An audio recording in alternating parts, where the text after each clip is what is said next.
आगामी विधानसभा चुनाव के लिए उत्तराखंड क्रांति दल ने कमर कस ली है। यहां एक बैठक के दौरान संगठन की मजबूती तथा जनता की समस्याओं को मुखर तरीके से उठाने को लेकर मंथन किया गया। संगठन के जिला अध्यक्ष मनोज जोशी की अध्यक्षता में संपन्न बैठक में उक्रांत कार्यकर्ताओं ने कहा कि प्रदेश सरकार हर मोर्चे पर विफल हो गई है। जनता बिजली, पानी, सड़क, स्वास्थ्य, शिक्षा तथा गैस की किल्लत जैसी मूलभूत समस्याओं से जूझ रही है, लेकिन सरकार अपने सत्ता मद में चूर है। युवाओं को रोजगार नहीं मिल रहा है। गांव में जंगली जानवरों के आतंक के कारण ग्रामीणों का जीना दूभर हो गया है। उत्तराखंड क्रांति दल ने इन सारे मुद्दों को लेकर जल्द ही जिले भर में आंदोलन का ऐलान किया है। बाद में संगठन ने केंद्रीय नेतृत्व काशी सिंह ऐरी, पुष्पेश त्रिपाठी तथा आशीष नेगी को गिरफ्तार किए जाने की निंदा करते हुए एडीएम के माध्यम से शासन को ज्ञापन भेजा।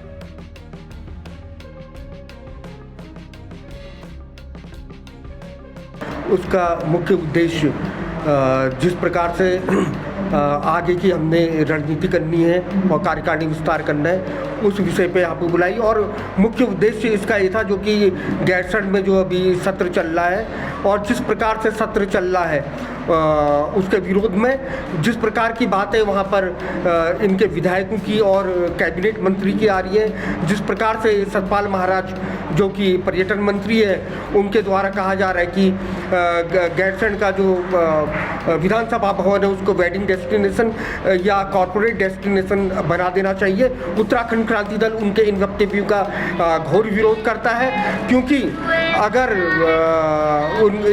इनकी यही मंशा है, इन राष्ट्रीय दलों की यही चाहते हैं कि अगर इसको वनेंद्रा रिजॉर्ट के तर्ज पर उसको डेवलप किया जाए और इनके जो सरमौर हैं वो आकर यहाँ पर अय्यासी का अड्डा बनाए। और दूसरी चीज़ जो है, हमारा संगठन का विस्तार हो रहा है। मेरे को ये कहते हुए बहुत ही प्रसन्नता और मेरे अंदर एक जोश भरा हुआ है। जिस प्रकार से आज लगातार हमारे युवा साथियों का उत्तराखंड जनपद इकाई बागेश्वर का अपना साथ मिल रहा है, और जिस प्रकार से आज चाहे बागेश्वर विधानसभा हो, कपकोट विधानसभा हो, अपार जन समर्थन और जो हमारे युवा साथी हैं वो लगातार हमसे जुड़ रहे हैं, क्योंकि उनका जुड़ने का मुख्य उद्देश्य यह है कि आप लगातार देख रहे हो जो प्रदेश की सरकार है या इससे पूर्ववर्ती सरकार थी, उन्होंने हमारी नौजवान के बारे में कुछ नहीं सोचा और बेरोजगारी और भ्रष्टाचार लगातार यहाँ पर हावी होता रहा। जैसे कि आप देख रहे हैं कि हमारे डाक विभाग की जितनी पोस्ट है उसमें से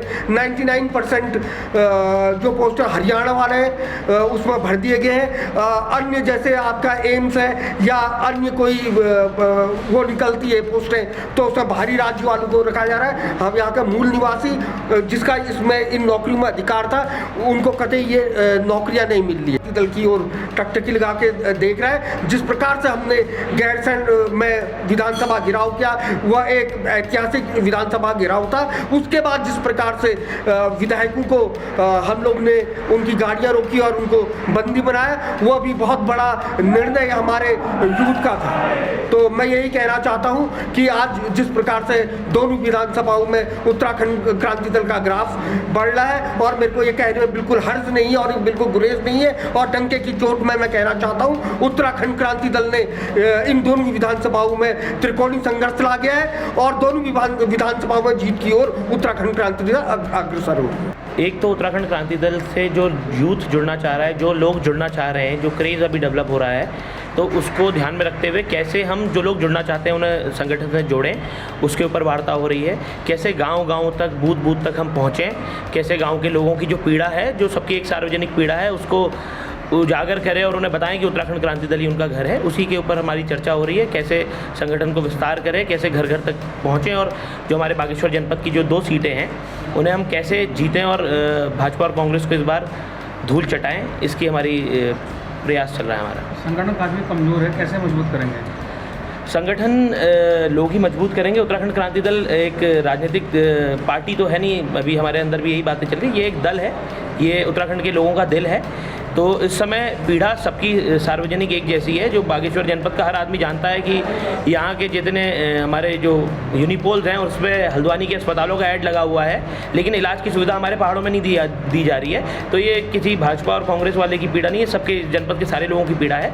तो संगठन लोग ही खड़ा करेंगे और इस बार जैसा हमारी पार्टी का नाम है उत्तराखंड क्रांति दल, एक क्रांति आ रही है। वो क्रांति अपने आप भाजपा और कांग्रेस का सफाई भी करेगी। युवाओं का कितना साथ मिल रहा है? युवाओं का भरपूर साथ मिल रहा है। हम लोग अभी गैरसैंण भी गए थे, तो वहाँ पर हमारा एक युवा के पीछे 5 पुलिस वाले भी उन्हें संभाल नहीं पा रहे थे, क्योंकि हमारा युवा कोई पैसे दे के बुलाया हुआ युवा या किसी राजनीतिक लाभ के लिए आया हुआ युवा नहीं था। उसको प्रदेश की पीड़ा है, और हमारे साथ जो युवा जुड़ रहे हैं वो तन मन धन से जुड़ रहे हैं। और हम निश्चित ही अभी आप देखेंगे हमारा विस्तार और हमारा जो आप कमज़ोर आपको ढांचा दिख रहा है वो बहुत मजबूत होता दिखेगा आपको। अच्छा, आप कपूर बागेश्वर में खासतौर पर आप ज़्यादा सक्रिय हैं, लेकिन आप प्रदेश के मुद्दे तो आप उठा रहे हैं, लेकिन यहाँ के लोकल मुद्दों को आप कम उठा पा रहे हैं। लोकल मुद्दों में मैं खुद उन लोकल मुद्दों का क्या कहते हैं पीड़ित हूँ। मेरे गांव में सड़क 2022 में एक पास हुई थी, आज तक नहीं आई है। तो मैं आज भी अपने गांव की बागरी से जब मीटिंग के लिए भी चल के आया था, तो मैं 1 किलोमीटर पैदल चल के आया हूँ। मैं अपने घर में जब अभी हमने एक कथा करी, तो बंदर हमारे जैसे कथा में भी हम लोगों को डिस्टर्ब कर रहा है हर जगह, तो बंदरों का जो आतंक है मैं उसका जानता हूँ। आज भी जब मैं आ रहा था तो मेरी जो एक आमा है, उन्होंने मुझे बोला कि क्या कहते हैं बेटा ये बानर लीजिए क्या कर ली। तो ये समस्या मुझे मेरे लोग बताने लग गए हैं, और मैं समस्याओं को खुद अपनी आंखों से देख रहा हूँ। आज ही मेरे एक बिरादर है जिनके फादर को हमें अभी जब हम बागेश्वर लेके आए तो उन्हें अभी हल्द्वानी रेफ़र कर दिया गया है। स्वास्थ्य की समस्या से मैं देख रहा हूँ। मैं अभी खंतोली स्कूल गया था, स्कूल की समस्याओं को ऊपर मैं अपने आंखों से उन्हें देख रहा हूँ और उजागर भी कर रहा हूँ। और इस बार हमारे हर कार्यकर्ता से हमने यही अभी मीटिंग में भी बात रखी है कि हम हर स्कूल में और हर शिक्षण संस्थान में जाएंगे, उनकी कमियों को उजागर करेंगे, और ताकि भाजपा के पास ये मौका है चुनावी वर्ष में अपनी गलतियों को सुधार ले, नहीं तो वोट मांगने ना आए।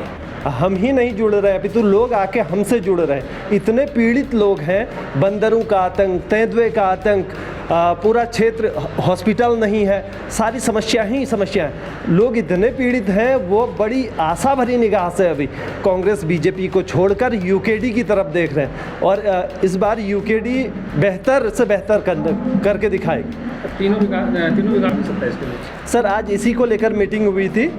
तीनों विकास खंडों में जो है हमारे पदाधिकारी नियुक्त हो रहे हैं, और वहाँ भी हम डोर टू डोर जा कर के लोगों से मिलेंगे, और लोगों की जो समस्याएं हैं, क्षेत्र की जो समस्याएं हैं, ज्वलंत समस्याएं, उसे सुनेंगे भी और उसको सरकार तक पहुँचाने की कोशिश करेंगे। उत्तराखंड में जो सवाल जन मुद्दों का है पत्रकार महोदय, क्योंकि उत्तराखंड को बने जो 25 साल पूर्ण बीत चुके हैं, क्योंकि जो लोगों की आशाएं थी कि इस उत्तराखंड प्रदेश का निर्माण उस तरीके से होगा, एक नई बुनियादी ढांचा खड़ा होगा जिसे हर हाथ को काम मिलेगा और हर बच्चे को एक अच्छा स्टैंडर्ड एजुकेशन मिलेगा, अच्छा स्वास्थ्य की सुविधाएं मिलेगी, और घर घर छोटे उद्योग लगे उनको रोज़गार मिलेगा। और उत्तराखंड के अंदर नशा मुक्त और भ्रष्टाचार मुक्त की एक सोच को परिकल्पना करते हुए उत्तराखंड की जो नींव डाली थी, तो उत्तराखंड ये कोई सोने की थाली में सजा के नहीं मिली थी, क्योंकि उत्तराखंड राज्य निर्माण के लिए लोगों ने लाखों लाखों कुर्बानी बलिदान दिया है।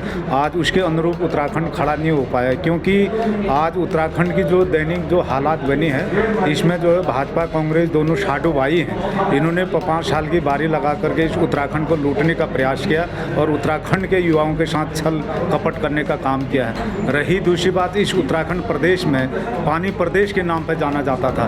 आज जिस टाइम पे सुंदरलाल बहुगुणा ने जब टेहरी डैम का जब विरोध चला था, तो उस टाइम पे उन्होंने बड़ी यातनाएं झेली थी, और जब एग्रीमेंट हुआ था तो 3 शर्तों के साथ हुआ था, क्योंकि जो 80% जो विद्युत से जो राजस्व की इनकम होगी उसे कुमाऊं गढ़वाल के जो बेरोजगार युवा हैं उनको नौकरी डेवलपमेंट होगा, और जो 36% उत्तराखंड गढ़वाल के कुमाऊं गढ़वाल के बेरोजगार युवाओं को नौकरी मिलेगी, और उसमें से 0.1 पॉइंट जो था विद्युत का दर, यानी कि आज के समय में 1-1.5 रुपया उसका महीने का विद्युत का बिल आ जा सकता, कहाँ उसकी यातनाएं गई। सवाल हमारे घर का, हमारे माँ सरयू को बेच के उसमें लाइट बिजली उत्पाद करने के बाद हमको ही लूटा जा रहा है। दुर्भाग्य देखो इस प्रदेश का, जो अंग्रेजों ने इस उत्तराखंड राज्य को एक रोजगार दिया था पोस्टल डिपार्टमेंट के माध्यम से, आज वो ना पोस्टमैन, ना पोस्ट मास्टर और ना हलकारा जो है उस लायक नहीं समझा। यहाँ के बेरोजगारों को कहाँ जाएंगे वो लिख पढ़ के, और किस प्रदेश को दर दर की ठोकरें खाएंगे। और दूसरी चीज़ पत्रकार महोदय, मेरा एक निवेदन है कि इस प्रदेश उत्तराखंड के लिए हमारे उत्तराखंड में 3 अनुच्छेद 371 धारा लागू होना चाहिए, क्योंकि उत्तराखंड में सब बाहर राज्यों के लोग बस चुके हैं। कल उत्तराखंड में बढ़ती हुई जो जनरेशन है और यहाँ पर आपदाएँ आते हैं, बादल फटता है, भू कटाव ज़मीन का, तो बढ़ती हुई जनरेशन इस उत्तराखंड के अंदर कहाँ जाएगी? उन लोगों ने, उनके लिए भूमि कहाँ उपलब्ध है बताइए? आज वो सारे बाहर राज्यों के लोग बसे हैं इस उत्तराखंड में, मतलब एक कूड़ेदान का डिब्बा जैसा बना दिया।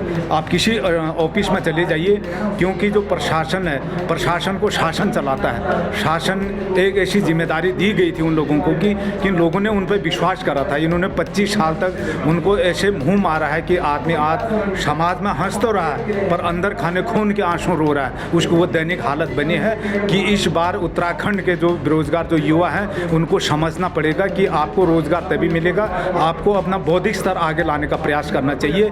क्योंकि जब तक हमारे उत्तराखंड में स्टैंडर्ड एजुकेशन नहीं होगा, स्टैंडर्ड स्वास्थ्य की सुविधा नहीं मिलेगी। और दूसरी चीज़, उत्तराखंड के अंदर चाहे वो समूह गौ की परीक्षा हो और या यूपीसी लेवल की हो, कोचिंग सेंटर स्टैंडर्ड निःशुल्क होने चाहिए। कहाँ जाएगा गरीब का बच्चा बताइए?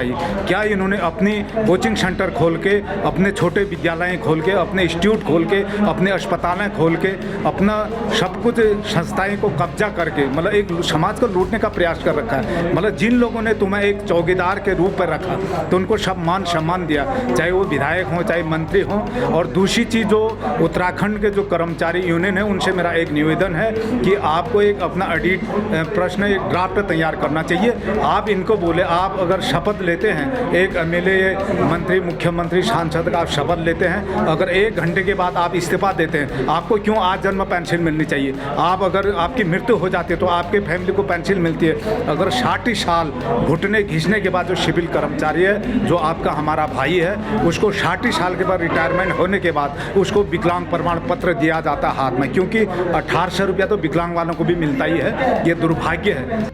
बाकी आशीष नेगी जी को हाउस अरेस्ट किया है, उसमें त्रिपाठी जी और काशी नेगी जी को गिरफ्तार कर दिया गया है।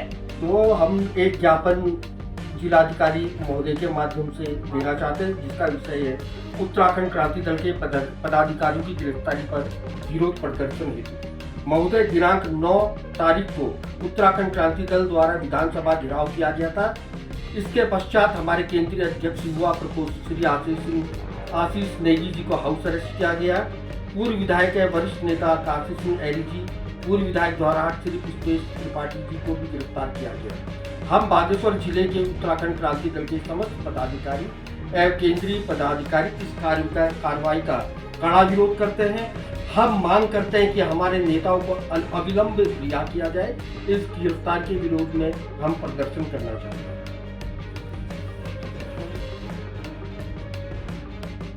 खबरों को जानने के लिए चैनल को लाइक, सब्सक्राइब और फॉलो जरूर करें।